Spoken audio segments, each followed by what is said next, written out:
Hey everybody, long time no see. My bad for that. But we're back. We're going to be working on something here for over the next few weeks.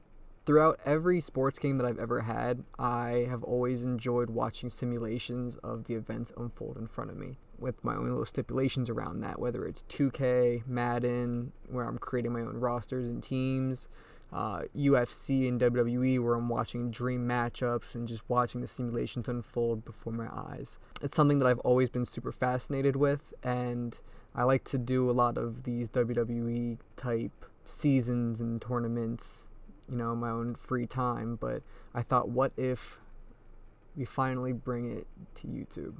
Now, the whole concept of this idea is that there's going to be 32 wrestlers in this season. Now, the important thing to remember about these 32 wrestlers is that it's not my idea of the 32 greatest wrestlers of all time.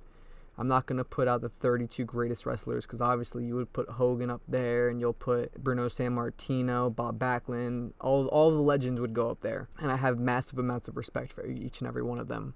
But these are my 32 personal favorite wrestlers.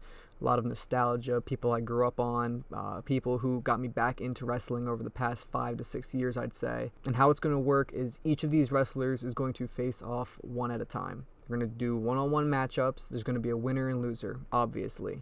And then at the end of all the matches that we're going to have, there's going to be a ranking system based off each individual performance record. We will take the rankings from the performance records, and we are going to put them into a double elimination tournament to find out who is king of the hill, pretty much. And at the end of the tournament, we're going to have a custom belt that we assign to the wrestler. Now, in order for this to work, I think something that's really important for you to realize is that I've always been a wrestling fan. I've been fascinated with wrestling. The athleticism, the concentration, the teamwork, the timing. I understand that wrestling is scripted. I get it. I think all of us diehard wrestling fans understand that it's scripted, but it's the respect that we have for the stories that are being told, the risks that are being taken by these professional athletes to put their bodies and their lives on the line just to tell a story. Some of them do it better than others. Some of them are more entertaining than others. And what we're going to see in this tournament is a bunch of nostalgia mixed with some modern day twists. A lot of dream matchups, in my personal opinion. Like I said, they're my 32 favorite wrestlers of all time. Now, in order for this to work, also, I think we are going to have to introduce you guys to the wrestlers, all 32 of them. To start the list, we got Chris Jericho. I love the fact that he's been able to change the character, the fact he's had the durability to do it for so long, the ability to change the style of wrestling that he does. He can go and do WWE and fly over to Japan and change the style, and he's just as popular overseas. Next is going to be Undertaker. Again, it's the longevity thing, the professionalism. What more can you say about the dead man? We got Shawn Michaels up next. It's kind of funny we put Shawn right in front of Undertaker, but I just liked how wacky Shawn was. His ability to sell, his ability to overdo the moment and still entertain the fans. I love the Sweet Chin music, the original super kick that comes out of nowhere and can end a match just like that. Love that aspect of him. We're going to have CM Punk next. Now, I know a lot of you guys are probably CM Punk fans, but I'm going to keep it a buck. I still hold a grudge for CM Punk for technically retiring Jeff Hardy from WWE back in 2009. Still hold a slight grudge. However, I do understand the hype behind him. I was a big fan of his little back and forth he had with MJF, who I think we're going to get to later on this list as well. Next, we got Rey Mysterio. How can you not love the fast high flyers who bounce around rope to rope to rope? How can you not enjoy that aspect of wrestling?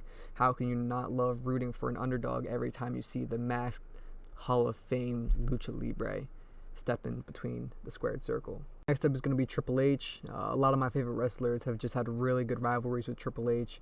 He is a genius inside the ring as well as outside of the ring. The amount of stories that he has, just his IQ for the wrestling business is insane. That helps whenever you're part of the McMahon family, I guess. Next, we have one of Triple H's biggest rivals of his career, actually, and it's going to be Batista. Now, it's not going to be the Batista that came back from Hollywood and everyone was kind of booing because they were forcing Batista down our throat. It's going to be that Batista who beat Triple H in Hell in a Cell, the Batista who was fighting The Undertaker at WrestleMania, who beat John Cena in the Royal Rumble. It's going to be the OG Batista. It's not going to be the old Batista who wasn't quite having the same energy, you know what I'm saying?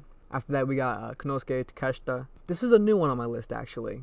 It's probably why it's not as high as everyone else, but I really enjoyed the Konosuke Takeshita versus Kenny Omega match. I really enjoyed the Takeshita versus Will Ospreay match. I like that striking style. I like the Japanese style of wrestling, the strong style. I like how solid he lands his German suplexes. So yeah, Takeshita's a new one, but I'm really looking forward to see what he does up here in the next few years in AEW and stuff. After that, we have Edge. Who doesn't love Edge? He might have been a heel. He might have been a lot of our favorite wrestlers, antagonist in a lot of the storylines. But deep down inside, I think we're all kind of Edge fans. And we got Swerve Strickland. This is also a new one. I know his match with Hangman Adam Page at Full Gear was really controversial. I personally was a huge fan of it. I love all that crazy shit that they do. I love the psycho look he had when they was doing the staple bit. And I'm really excited to see what comes out of this face turn that we got out of him with the Samoa Joe rivalry we're getting here. After that, we have RVD. How can you not like Rob Van Dam? I remember one of the most watched matches I have ever seen in my life was the Rob Van Dam versus John Cena ECW One Night Stand. And the fact that I was a John Cena fan at the time, of course I was a young child. But just watching Rob Van Dam and Paul Heyman come out there with Edge having his back just to screw John Cena over, and the reaction from the crowd, the ECW crowd for Rob Van Dam was insane. And that's probably one of the moments where I realized the crowd matters, the environment matters, the energy you create with the people watching matters. On top of that, having the balance he has and the strength he has is also what made me a really big fan of his. Plus, he had a bunch of wars with one of my main guys who we'll get to a little bit later. After that, we got Drew McIntyre. I love the character. The Claymore kick is one of my favorite finishers in wrestling. Can come literally almost out of nowhere. Physique that he has and the ability to muscle anybody around the ring, even if it's somebody like Brock Lesnar, is very, very impressive to me. And I'm a big fan of the whole leaving and coming back idea and building your own character from the ground up, building the respect for yourself. I really appreciate the time he took away and, built himself to the man and the wrestler that he is now. After him, we have Seth Rollins. I'm a big Seth Rollins guy. I like his ability. No matter where he is in the ring, no matter where the opponent is in the ring, he can pull almost any move that he wants off. His creativeness in the ring is top 10, I think, on the fly. His ability to play the crowd, it's amazing. His promos are awesome.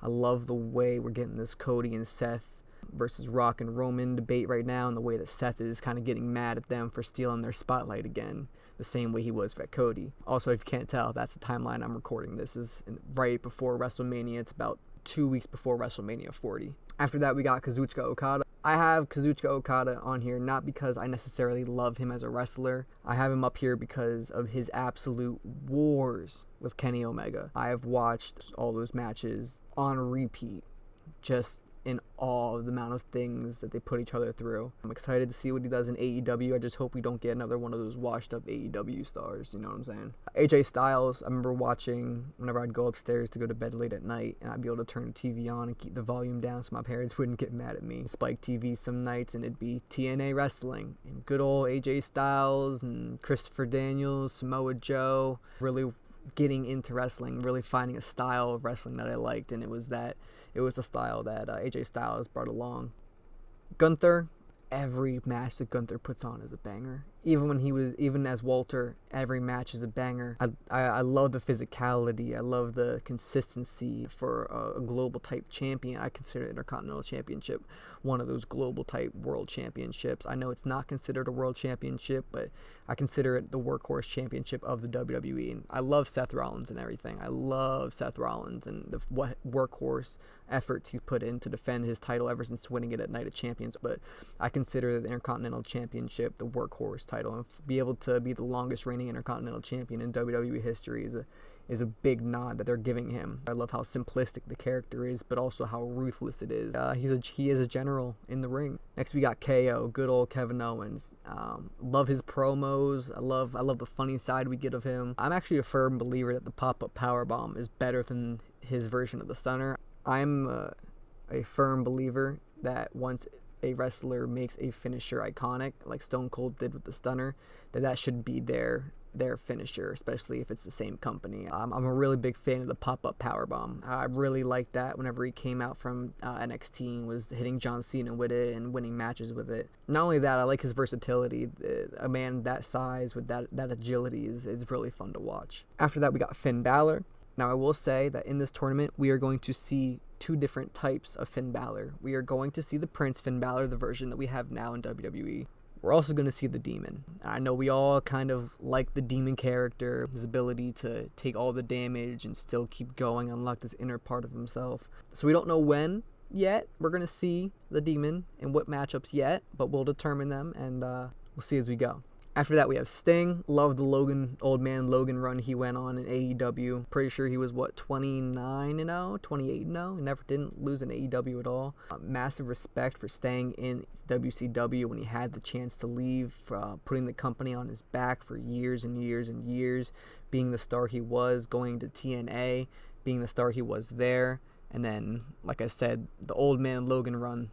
The Wolverine run he went on in AEW to end his career the way he wanted to, because obviously it didn't go how he wanted in WWE or end how he wanted it in TNA. But the fact that we got this version of Sting to end off was quite special to watch. Now, this one's going to be a little controversial. Now, like I said, I'm not sugarcoating any of this. These are my 32 personal favorite wrestlers. And on that list is Chris Benoit. Ever since his time in New Japan, I really enjoyed his style of wrestling. Suplexes, constant submissions. The crossface is one of my favorite submission move finishers of all time. I remember one of the first DVDs that I ever watched was the WrestleMania 20. And the main event of WrestleMania 20, if you don't know, was Shawn Michaels versus champion Triple H versus Chris Benoit in a triple threat match, because Benoit had won the Royal Rumble that year. I remember the DVD is the only time you can see him celebrating with his family and everything, for obvious reasons. I get it. I'm sorry. I get it. The WrestleMania 20 moment with him and Eddie in the ring, that match was absolutely insane. It's still to this day probably a top 10 favorite match that I've ever seen in my life. And also the crossface is one of my favorite submission moves of all time. I think that it's just brutal. Maybe not as brutal as some submission moves, but just wrenching your hands back over the mouth and nose and cranking their neck back while you're cutting off the breathing pathways. I don't know, something about that, just especially in WrestleMania 20 when they're covered and soaked in blood and everything. It just really was showing you how much it meant to him to win that and what he was willing to go through, rolling around in blood and gripping up Triple H to getting him to tap out. And after that, like I just mentioned in the gentleman before, you got Eddie Guerrero. Rest in peace. I first became a fan of Eddie Guerrero whenever I found out that he was born in El Paso, Texas. I'm also born in El Paso, Texas. Now, I think we all love ourselves some Eddie Guerrero. I'm not going to speak too much on Eddie because I didn't really watch a bunch of his matches. I wish I would have. I know that him winning the title over Brock Lesnar at No Way Out was a huge moment. I have watched that match. The counter from the F5 into the DDT on the belt is one of my favorite counters of all time. The 5-star frog splash, lie, cheat, and steal. The fact that he would fake out the revs, convince them that the opponents were cheating. I just love the character, and the rivalry with Rey Mysterio is also one for a lifetime. If you haven't seen it, I would highly suggest spending some time on watching that rivalry with Rey Mysterio. It's where we first got introduced to Dominic, so... After that, we have Randy Orton, another legend. His selling at Elimination Chamber this year was insane. He had the whole world thinking that his back was still messed up and that he was just pushing through it. Randy Orton, I think, still has the potential. Probably going to go on the Mount Rushmore when it's all said and done. Samoa Joe, just the size, the agility, the power, the submission, the current AEW World Champion. After that, we got John Cena. Grew up on John Cena. I remember my first ever DVD that I personally owned from WWE was the John Cena My Life DVD. I've watched pretty much every match on that DVD 50, 60, 70 times. The ability to come out and make people believe, the ability to come out and make people react, whether you loved him or you hated him, his ability to not let that bother him because he knew who he was and he knew that he stood on the morals that he stood on. And then whenever you had the moments of John Cena killing people on the microphone, when he lifted up Rikishi for the first ever Attitude Adjustment, or formerly known as the FU. It was insane lifting up Rikishi out of nowhere. I don't think people really expected that out of him. And then hitting the Big Show with it at WrestleMania 20 as well. Didn't have the deepest of bags, I will say, after watching more and more John Cena matches, but he's always got you to react. Whether you loved him or hated him, he got you to react. And then we have MJF. Same concept with MJF as Gunther. Every match that MJF seems to be in is an absolute banger. Every time I see MJF in the ring, there's always one moment that makes me think, holy crap, he did not just do that. Whether it's a promo and he says something, then you're like, oh wow, he went there. Or whether it's something in a match, like jumping onto the already broken table versus Jay White. An Adam Cole spot where Adam Cole brainbustered him on the steps. Hitting the fucking cutter from jumping over the top rope from the inside of the ring to the outside of the ring on Jay White with an already bad hip from jumping from the top turnbuckle onto the broken desk. This man MJF always puts it on the line, and I'm excited to see what's next for MJF. He's young, he's got a lot of career ahead of him. I don't know if he's going to be a heel or a face when he comes back, but I'm excited for both, you know. And then we have Kota Ibushi. Now, I'm not going to lie to you. Kota Ibushi is on this list mainly because of Kenny Omega. I love Kota Ibushi. I love the athleticism. I love the emotion he wrestles with. I love the creativeness he wrestles with. Correct me if I'm wrong. I'm openly wrong. If I'm wrong, I'm wrong. It's okay. I'm pretty sure he invented the triangle moonsault. Just a big Ibushi fan just from the Golden Lovers with Kenny Omega and stuff. I don't really have a lot to say about Ibushi. I haven't seen too much of Kota Ibushi, but I know whenever he tags with Kenny Omega, it is always a classic. After him, we have Tetsuya Naito. I love the nonchalant demeanor of Tetsuya Naito. The tranquilo, you know, the calm, relax. I'm not going to get too hype. I'm not going to get too overwhelmed. But then whenever you have moments against him and Chris Jericho, and you're just like, oh shit, he's pissed. It's just one of those flips of the switch moments, I like to call them. I like Destino. I really like the finisher Destino. After that, we got Jon Moxley. I'm not going to lie to you, I am not a huge fan of the brawler type. When it comes to Chris Jericho, I don't really like the Painmaker. The whole brawler mindset is a hit or miss with me. I like how Moxley doesn't really get into the match until he's bleeding or until he takes a really nasty bump. His matches with Kenny Omega and AEW were absolutely insane. His matches involving Will Ospreay at the Windy City Riot, as well as Wrestle Kingdom 18 with David Finlay, I really enjoyed. Even whenever he was Dean Ambrose in WWE, I really enjoyed the whole lunatic fringe character, the whole can snap at any moment, you don't know what he's going to do, but also the comedy relief he brought into WWE as well. Then we have Cody Rhodes. Yes, I am a Cody crybaby. I do hope he beats Roman at WrestleMania 40. The whole Rhodes family of wrestling, I really do enjoy their style, the way that they wrestle, the move sets they use, how they all intertwine with each other. Little known fact, Dustin Rhodes, Cody's older brother, Goldust, as we all know. Before he came Goldust, he was known as the Natural Dustin Rhodes, and he actually used Kingdom as his entrance music before Cody Rhodes did. But I really like how Cody involved the crowd with it and everything. The whole politician mindset, I'm going to slay you, but in a good, gentlemanly way. But I'm also, don't mess with me, because I'm also a Homelander, you know what I'm saying? Big Cody fan. Big Cody fan. Now we're up to the top three. Win or lose, I'll watch their matches because they always physical or emotional reaction in these matches. At number 3, we have Jeff Hardy. After being a John Cena fan when I was a small child, Jeff Hardy really was he was an escape for me as a child almost. His fearlessness, the love he had for his brother, and the fact that he would do anything for his brother to get revenge for his brother and avenge his brother, or to defend his brother, was something that I really admired. Jeff Hardy always gives me some sort of reaction. So whenever we're watching these matches, you might actually see me getting a hype or getting sad and stuff. But even though it's only a video game, I get it. But Jeff Hardy was my original favorite wrestler. I can honestly say that. He was the first wrestler I was a true fan of, for sure. Will Ospreay, number 2. what can't you say about Will Ospreay? From whenever he was competing in Super Juniors, his time now in AEW, the most 5-star and up matches of all time. I do think that we will see him go for the highest rated match and try to overtake Kenny and Kazuchika at Dominion, where they had their 2 out of 3 falls match. I just think that I think he's gonna do it. I like Will's ability to always have a move for every situation. How he can go 0 to 100 for every move, just like that.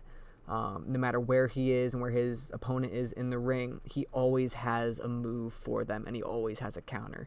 And that's something that I really like about Will. And that's one of the things that in my personal opinions, it's not only the reaction you get from the crowd, but it's your ability to do whatever, whenever you want, whatever situation you're in, being able to have a move in that situation or a counter in that situation, no matter what situation you're in. And I think that Will Ospreay is one of the few wrestlers in the world who does have that. The other wrestler that I feel like does have that in the world is the number 1, Kenny Omega. The highest rated match of all time that he won when it's almost 75 minutes. I don't think people realize how difficult that is.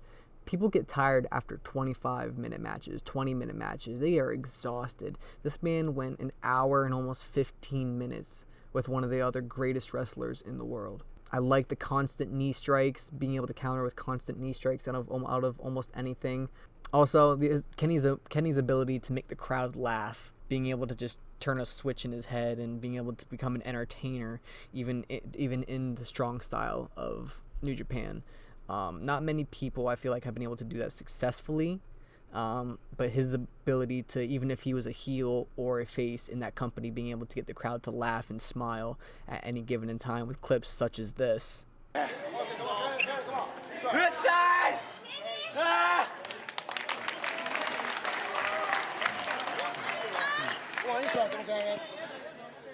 Outside! That's probably one of my favorite things about Kenny Omega. His ability, no matter if he's a face or a heel, that people are going to love him regardless.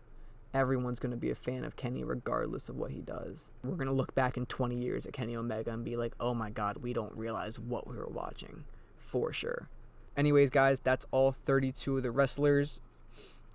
We are going to start off with probably round 1. I don't know if I'm going to be doing match by match or if I'm going to be doing round by round for videos, but they will. But anyway, guys, thank you for watching. I know this video was a little longer than the last one. It wasn't really anything exciting, just an explanation of what's going on here for the next few weeks. If you got to this part of the video, thank you for watching. Please like, comment, subscribe to the channel for more. In the comments, if you made it this far, put your Mount Rushmore of your personal favorites. I don't want who you think are the greatest wrestlers of all time. I want who your 4 personal favorite wrestlers on your Mount Rushmore that you enjoy watching. We can discuss that in the future and see how people are feeling and stuff. But if you want to watch the Twitch, it's DK_HeckTV. The TikTok is going to be live. All those links will be in the description and everything. But thank you guys for watching, and we'll see you in round 1 then. Thanks.